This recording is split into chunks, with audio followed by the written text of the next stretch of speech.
Dave here from New to You Speakers. I previewed this speaker the other day in an Instagram post. I picked this up at an estate sale, about $10, actually a pair. It's Criterion 444. Criterion was a brand of speaker that was marketed by Lafayette Radio. So back in the 60s and 70s, Lafayette Radio was one of the big retail outlets for speakers and stereo equipment, pretty much nationwide, I think. You had Radio Shack with their Realistic brand and Minimus. Some of their speakers were labeled Minimus. Well, Lafayette Radio carried the Criterion brand, and this happens to be a 444. When I checked them out the other day, I realized that there was a problem, and we'll take a look at what that is. And we'll kind of take you around the geography of the speaker. We'll then take it apart and show you some of the components inside. It's a fairly simplistic design. And then we'll do some analysis on the speaker. We'll talk about some of the concepts behind the filtering that's in the speaker. And then we're going to fix it because the super tweeter has no output right now. And I think it's a pretty simple thing to diagnose. And I know the super tweeter works, but it has no output in the crossover circuit.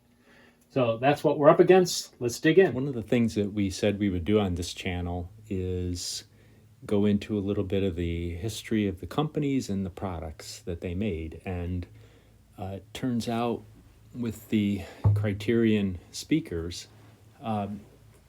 they were made by Lafayette Radio. And there's a huge amount of information about Lafayette Radio on this particular website. It's called worldradiohistory.com. It goes into a little bio about the Lafayette company. As you can see, it started and they published mail order catalogs back as far as the 1920s. Over on the left side here, it gives a little bit of a description about the company. And they did both mail order and had retail locations throughout the country, I think as many as 90. You'll note here at the bottom left of this little text block, they talk about the company went bankrupt in 1980 and liquidated everything. But this website is quite interesting because they have all the catalogs, the 20s, the 30s, the 40s. And I believe I mentioned that I felt the speaker was from the 70s, early 70s. I poked around in here and I found the 1974 catalog. And so let's just take a minute and look at what I found in the 1974 catalog. Page 57, there's our speakers. Newly introduced Criterion 444. 3-speaker, 8-inch, 3-way acoustic suspension system. And they give you the rundown here, $45. Gives the specifications, gives a little cutaway view of what's inside over on the right side. Notice the power capacity is 30 watts. Frequency response from 40 to 19,000. We're going to talk about the crossover frequencies, 3,000 and 10,000. So that's worth noting. And what else? And high frequency brilliance control. That's one of the issues with the speaker that we're going to dig into. And of course, they have the 222s and the 444s, and it goes up to the 555s and the 666s. And then the 777, the 888s, and then the top of the line 999s. The 999s and the 444s didn't survive very long, I noticed. And these catalogs are so much fun to read. Here you can see a page that has some AR, KLH, which are still brands available today. Marantz bookshelf speakers. Lots of fun to take a look at this. So as I poked around in the catalog some more, I jumped ahead. 1975, they bumped the price a little bit. 1976, the Criterion 444 is gone. So here you can see it goes from the 333 to the 555. 444 is gone. And then the 777 is now the top rated speaker. So the 888 and the 999 are gone. And then they do have other products as well. Of course, there's 5, 6, sometimes 700 pages in these catalogs. Quite interesting. So there you have it. A little bit of the history. And since they went bankrupt, I suspect they, may have were cutting back the product line maybe as early as 1976, and that it happens to a lot of companies. They're, they sometimes get too big too fast, and then they have to make changes, and they cut things that need to be cut. So this is ours, the 444. You'll also notice all these speakers are shown in photos in the landscape format. Now here in the cross section in the lower right, it's shown in portrait format, but haven't been able to figure out because the emblem on the speakers that we have is meant for a portrait standing bookshelf speaker. So maybe somebody switched it. I'm really not sure. So let's get back to the workshop and take you through a little bit more history. Again, you can go back to this website and it has information on all kinds of companies, not just Lafayette Radio. But this was an interesting one. Let's take the cover off this, the grill. It's just a nice Velcroed cover.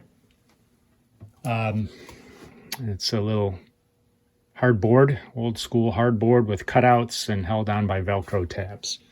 So in this speaker, we have, I think this is an 8-inch woofer.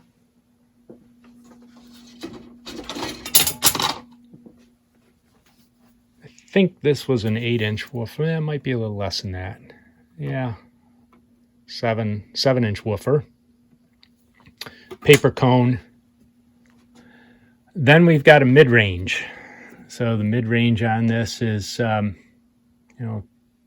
2¼ inch mid-range. It's actually a tweeter. So even though there's 3 active drivers, the mid-range is a tweeter. And then this is a super tweeter. So we'll get maybe a little closer look at this later. It's a double dome. I'll try to find an angle where you can really see this. It's a double dome tweeter. So this outer rim has a dome shape to it. So it's like a donut. And then the center 1/2 inch, it's a 1/2 inch diameter voice coil. The center section has a dome. So there's an outer dome and then an inner dome. So I know that is a double dome tweeter, and it is a super tweeter. So we'll see that when we take it apart. No ports. So sealed box. On the back side, we have binding posts, an RCA input, and then a variable resistor, which is marked as minimum and maximum high frequency range. So that will need some cleaning. So we'll give that a go through also. All right, I'm going to start the teardown. All right, I've switched over here to this other workbench. Let's start by removing all the drivers. We'll start here with the super tweeter. All the stuff you see here, we'll probably just fast forward through this.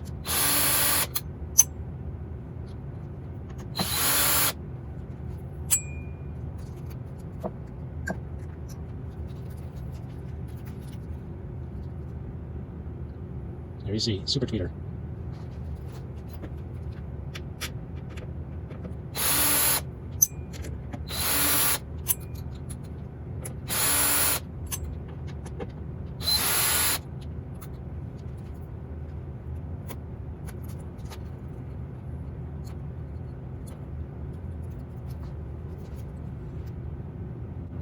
close-up of the tweeter. That's a serial number on it.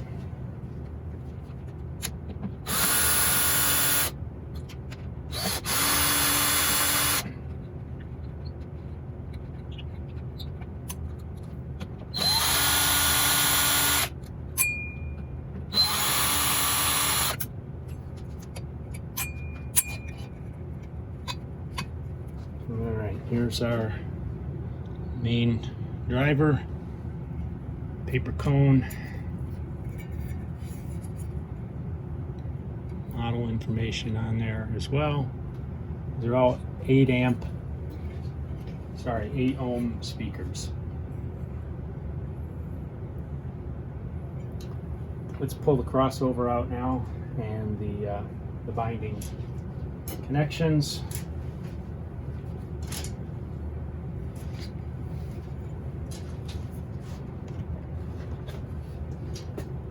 Give you a quick look down inside there. You can see we've got some insulation, fiberglass insulation, and then down in the bottom or the back of the box is the electronics that we'll pull out now. Need a long-handled screwdriver for that.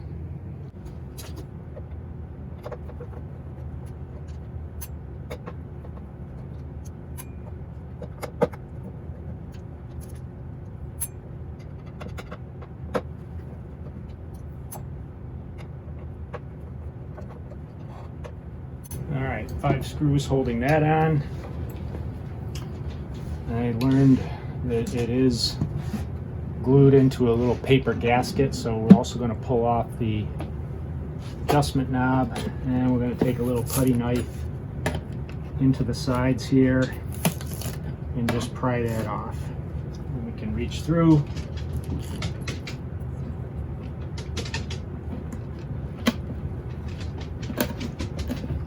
Pull it all out.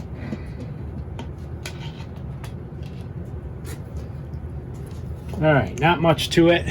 Let's take a little closer look. We've got our positive input, yellow wire goes direct to the woofer. All right, so input, yellow goes direct to a woofer. Then it goes through a 6.8 microfarad capacitor, and that bridges to the input of the pot. So the pot is set up for anywhere from, I'll have to take a measurement on it, but typically it would be a couple of ohms up to, this one says 75 ohms on it. I don't know if you can see that, but it's rated at up to 75 ohms.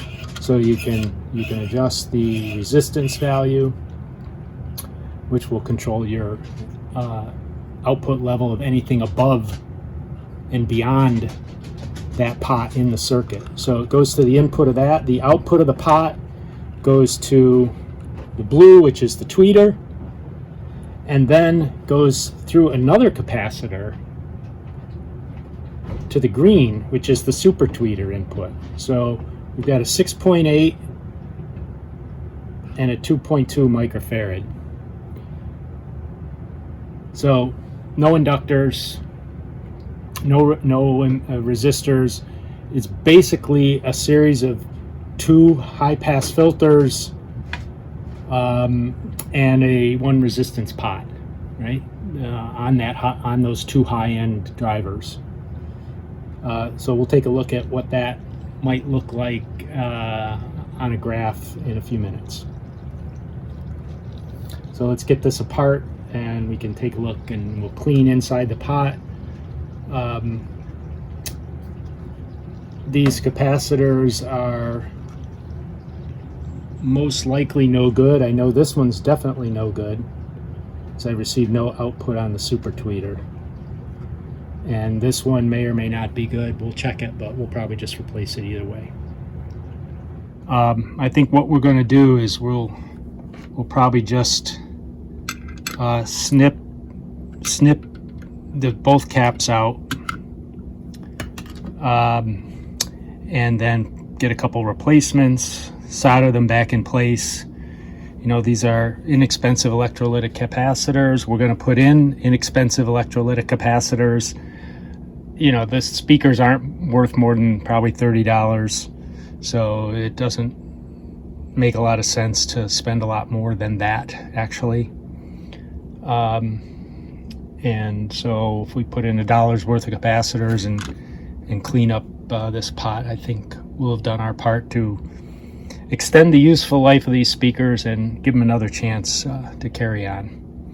And I don't think I have any 6.8 microfarad. We could put some more caps in there in parallel to get to 6.8, but we'll probably just put a 10 microfarad in. So I've got quite a few 10s. So we'll put a 10 here and a 2.2 here. And we'll pull this cover, which I'll show you that. And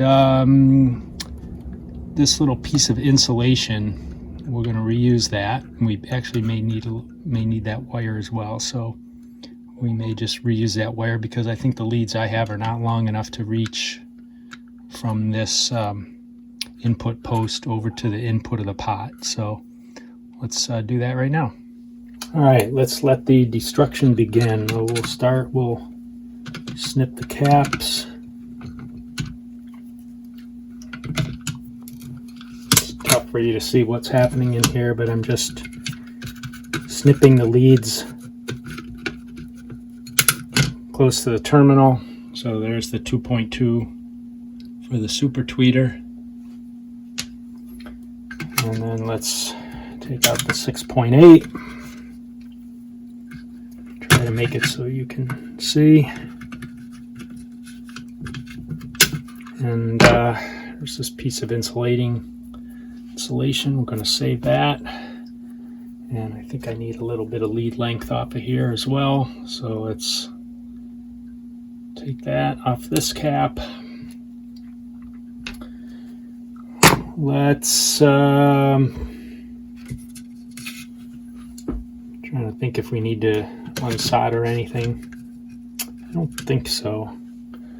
I am going to pry this terminal around. We'll spin that around. Let's take this cover off and we'll clean that with some contact cleaner. So it's just a stamped sheet metal cap. Goes on the back side. So I'm going to spin the pot and you see there's a copper, it'll be hard to see, but there's a copper plate with pressure on a coil. So as you spin it, it either makes the coil length longer or shorter, and it gives you your variable resistance. So let's give that a little dousing. And sometimes just the corrosion with these, you just work them a few times and that'll really help clean it up as well. So we'll do that. Make sure that's all dried out of there. Takes a few minutes for the solvents to air dry. And we'll just work it. Try to clean it up. You can get more aggressive, but I'm expecting this should be good enough. All right, and I'm going to say we're actually done with that. So I'm going to put the cap back on there. Okay, done. Let's pick our capacitors. This is just a capacitor assortment in the typical range you need for audio. Below 1 microfarad you can get additional, and above 220 you can get more. These are electrolytics. Obviously go to poly film caps or eventually to sonic caps if you're into really high end. But for something like this, the electrolytics, it was made with electrolytics and we'll replace electrolytics in it. It's not really worth investing in too much more than that. So you can see I do have 2.2s in this kit, so we'll take a 2.2. That's for the super tweeter. Leading to the mid-range tweeter, the middle driver, was a 6.8. This kit doesn't have any 6.8s. You could put a 4.7 and a 2.2 in parallel. That would be 6.9, which is very close. These have a 20% tolerance on them. So 2 in parallel would be fine if you really wanted to match it. I don't think there's a big need to match it too specifically here, so I'm actually going to pick a 10 because I've got a lot of 10s and I don't have that as many of the others in this kit, which is all I have access to right now. So let's go in here and we'll pick out a 2.2 and we'll pick out a 10 and we'll get on with it. You know what? Before we do that, let's go to the whiteboard and we'll do a little quick lesson on capacitance values versus what it's going to do to the speakers. Quick tutorial on capacitors. So this is a plot of frequency versus output, and we're not going to get too detailed here yet because this is some conceptual example, so you understand what we'll be doing by changing the capacitor. The capacitor in line to a speaker has the effect of a high-pass filter. In other words, it screens out the lower frequencies and it lets the higher frequencies pass through. Now, the degree to which it lets the frequencies pass through and which frequencies it lets pass through is a function of what is the capacitance of the capacitor that you put in the circuit. So we started with a 6.8 microfarad resistor, and that would represent the red curve. As the baseline, that was our starting point. We're going to put a 10 microfarad capacitor in the circuit instead of the 6.8. Higher capacitance means that lower frequencies will be able to get through that capacitor. So there's an inverse relationship between the numerical value of the capacitor and what frequencies are allowed through. So higher capacitance allows lower frequencies. The net effect of what we're going to do is we're going to go from a frequency passing level of here to a slightly lower one. So it's going to let more lower frequencies hit the tweeter and the super tweeter. The woofer is still going to see the same thing. The woofer is seeing everything. And that's obviously a different problem, but it is what it is. I didn't design it. I just took it apart. And the higher value capacitor we're going to put in that first position is going to allow the tweeter and the super tweeter to see lower frequencies and allow them to play slightly lower frequencies than they would have with the 6.8 microfarad capacitor. All right, what we're going to do is we've got our 2.2 microfarad capacitor here leading over to the super tweeter, and we're going to take it right onto the output of the variable resistor. So we're going to just heat this up, drop a little solder in there,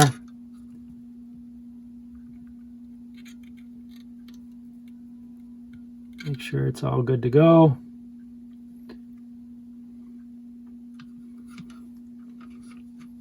All right, so there it is. And you can see these capacitors are intended for circuit boards. They don't have the axial lead on one end, lead on the other, so it doesn't hurt to split them apart. They will still work just fine. Not ideal, but that's what I have available. All right, next we're going to solder the other end to this terminal, which goes to the super tweeter. So let's heat that up.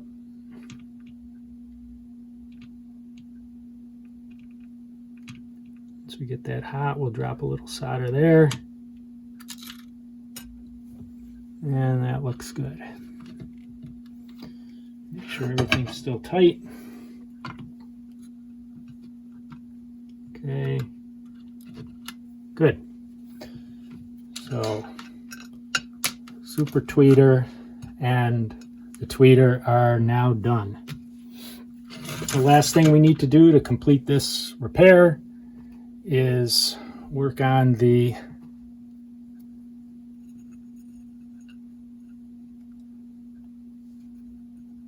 input to the pot.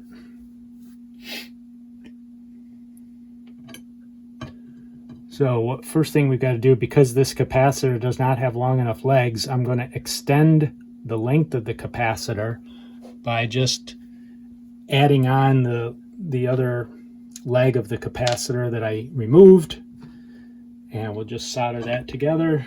That'll effectively give us a slightly longer leg on the cap. Not much to it.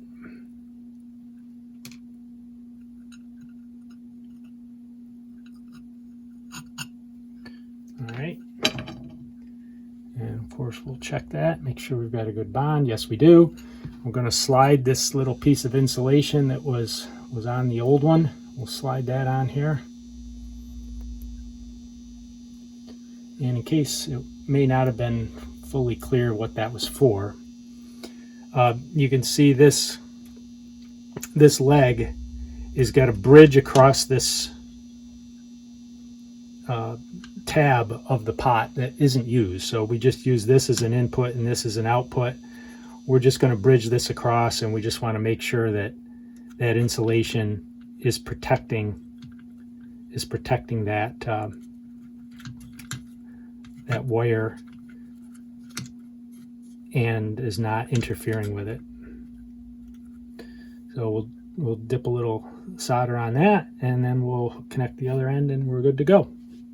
Just so you can see what we're doing here, we've got the capacitor, that long leg with the little piece of insulation. I'm just using the alligator clip to hold it onto that tab and keep it steady while I solder it. So we'll solder here, and then over on this side we'll solder this leg onto this the main input branch here. And once those are done, we're done.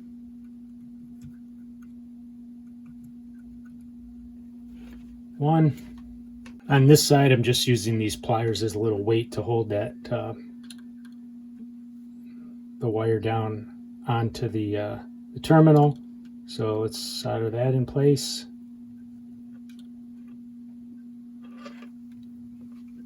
And that looks good. Doesn't take much. These are not very massive components. They don't have a lot of heat sink to them. All right, everything else looks good. If somebody wanted to use the RCA jack, I just check that, make sure it looks good, and we're done. For reassembly, we're just going to reverse the process. We'll start by placing this little board in its position. Not going to be too easy for you to see. We'll get all the screws lined up, and we'll re-secure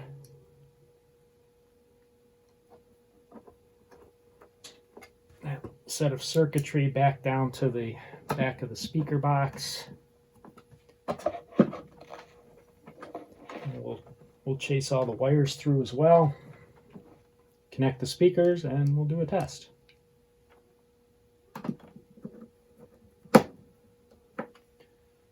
So hopefully you can see that in this case there wasn't a lot involved. A pair of wire cutters and soldering gun, nothing fancy. Parts to fix this were probably $1.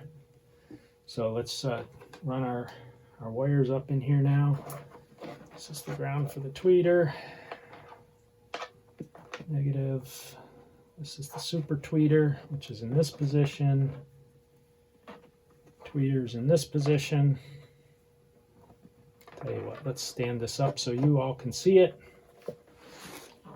and we'll get it all back together then. All right. There you go. So we've got tweeter in its ground. We've got the super tweeter in its ground, woofer in its ground. And put the knob back on.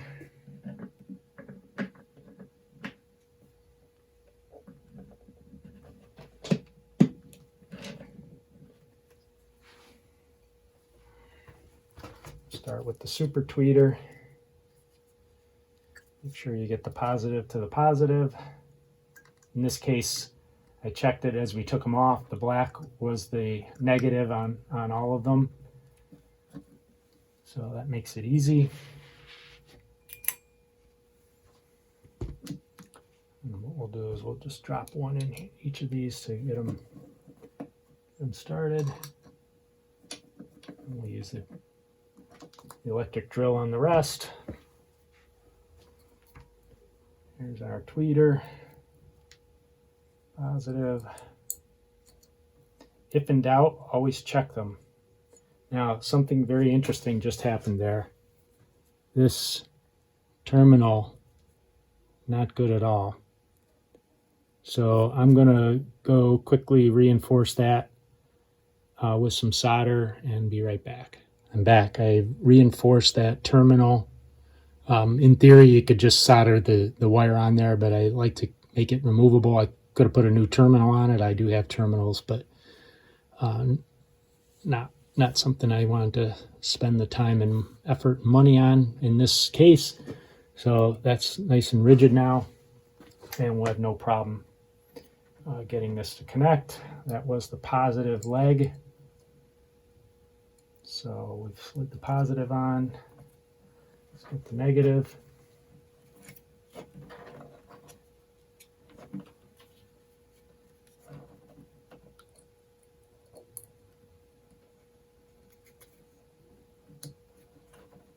All right.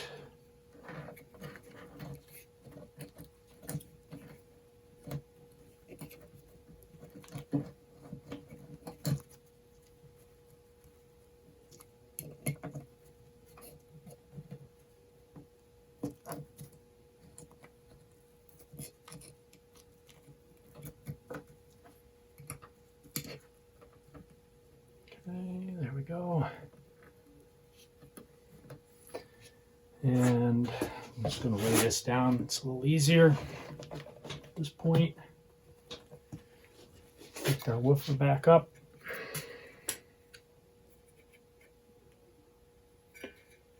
Positive is yellow.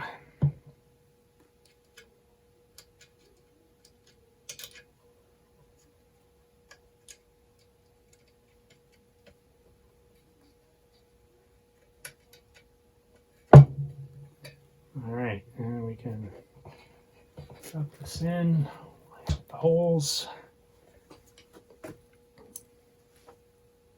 Again, could there be gasketing? Should there be gasketing? Yeah, maybe.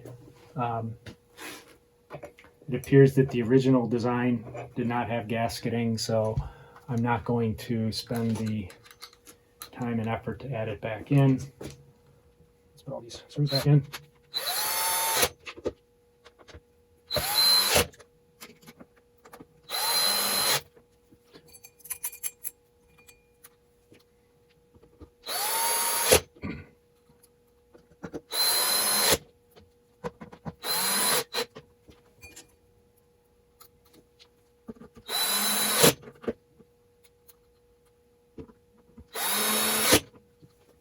All right, now I've got these. The speaker had actually T-nuts holding this main bass driver in with machine screws, so the other ones were just screwed in directly into the particle board.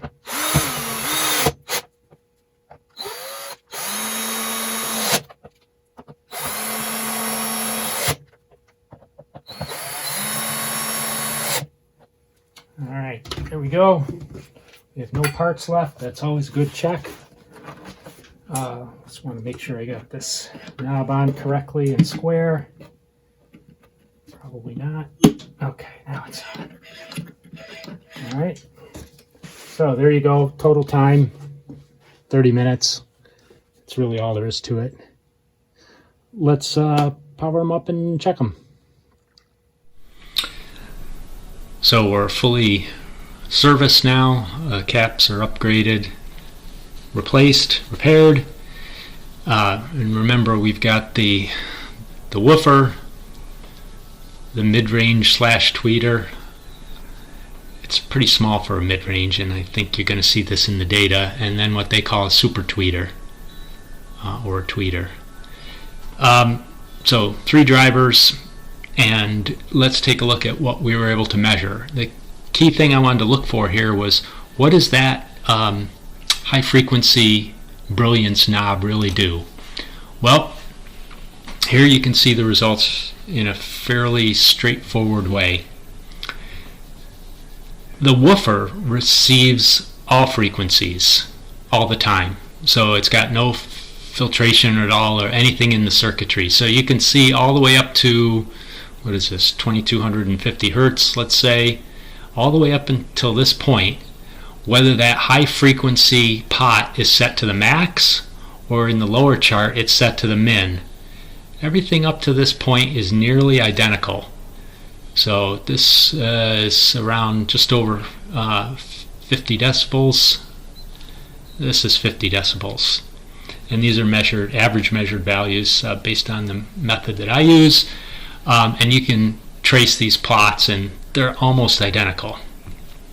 And then above this point, above this 3000 hertz or so, 2800, 3000 hertz is where that adjustment knob on the circuit board really makes an impact. So if you have it at the minimum, what you see is the tweeter and the super tweeter. With it at the minimum, the tweeter here is around 55 decibels, and that's just over 4000 hertz. And this is probably somewhere around, I marked it actually with a cursor, 11,500 hertz is that super tweeter. So this is the tweeter, the super tweeter, and you can see it starts getting pretty choppy, pretty level through this range, but then we get a little bump here where that mid-range is pretty bright, and then the super tweeter has fallen off, but then you get a little bump where that super tweeter kicks in at the 11,500 hertz. Now, I believe if we were to just go back and look at the catalog for a second, it said that the crossover points were 3,000 and 10,000. So that jives almost identically with what we see here. So crossover at 3,000, crossover at 10,000, and the crossover is not designed very well, right? So we've got a dip here at 3,000, we've got a dip at 10,000, right where the crossover frequencies are happening with those simple capacitors that they've got in there. Now, what does that high frequency brilliance knob do? Well, you can see it.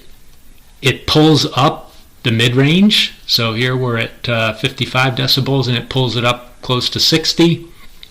And look what it does to the super tweeter. It takes the super tweeter from 35 up to 53. So 18 decibels of increased sound pressure level. It's still pretty rough in here though. But when you're talking about a few pennies for a few capacitors, that's about all you can do with that pot adjustment knob. Without any other inductor and resistor networks, you can't do much more than that. So they tried. It kind of works. These speakers are not all that great, to be honest with you. They look nice. They look nice and retro. But the sound, especially at this high end, leaves a lot to be desired, right? Pretty uniform down, if you're above 150 hertz, up to 3,000 hertz, which is right in the, that normal mid-range listening. But it's coming from the woofer. It's not really coming from what they call the mid-range, or I call the tweeter, or what or that super tweeter. So they tried. That's about all you can get out of a system like this for the cost that they put into it. So I thought it was worth just going through and taking a look at that, and hopefully that shows you what the crossover network impact is, and you can see those two peaks and how much the drop-off is and how much the recovery is when you have that high frequency brilliant knob set to max. All right, so hope you enjoyed this video, and if you like what you've seen and heard, please come back and subscribe to the channel and like this videos, and we'll do more like this one as we proceed. Bye now.